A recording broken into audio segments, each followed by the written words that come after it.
पाकिस्तान साजिशों का हिस्सा है, मगर हम इसे अपने घर का रोशनदान कहते हैं, अपने घर का रोशनदान कहते हैं। आजादी का असली मतलब वही समझ सकता है जिसने कभी गुलामी की हो।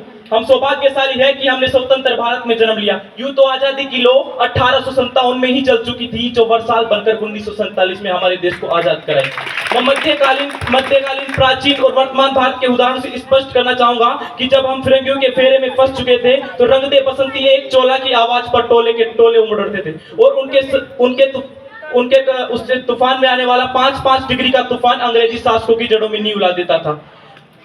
जब घर के हालात ये हो जाया करते थे, उस 1962-65 और 71 के युद्ध में अपना सवा गवा देने वाली महिलाएं जब रो रो कर ये बयां करती थी कि प्यार भी भरपूर गया, मांग का सिंदूर गया, प्यार भी भरपूर गया, मांग का सिंदूर गया, नन्हे ननिहालों की लंगोटियां चली गई, छोटी छोटी बेटियों की चोटियां चली गई, और आपके लिए सिर्फ आज नहीं मरा साहब, क्योंकि मेरे घर की तो रोटियां ही चली गई, मेरे घर की तो रोटियां ही चली गई। वाले हालात पैदा हो जाने के बावजूद भी एक माँ सरहद पर दुश्मनों को धज्जियां उड़ाने के लिए अपने बेटों को भेज देती थी। औरों से खत लिखवाकर ये भेजा करती थी कि अम्मा ने खत लिखा है बड़े ही चाव से, पुत्र मेरे ना घबरा जाना, 1 इंच भी ना पीछे हटना, चाहे इंच घट जाना, चाहे इंच घट जाना। तब सब अपनी देशभक्ति साबित कर रहे होते थे। तब देश बलिदान मांगता था, किंतु आज देश बलिदान नहीं मांगता। आज देश मर जाने को, मिट जाने को, फांसी चढ़ जाने को नहीं कहता। किंतु मेरे विचारों में यदि कोई व्यक्ति अपना काम पूरी ईमानदारी, पूरी मेहनत और पूरी लगन से करे तो वही सबसे बड़ा देशभक्त है।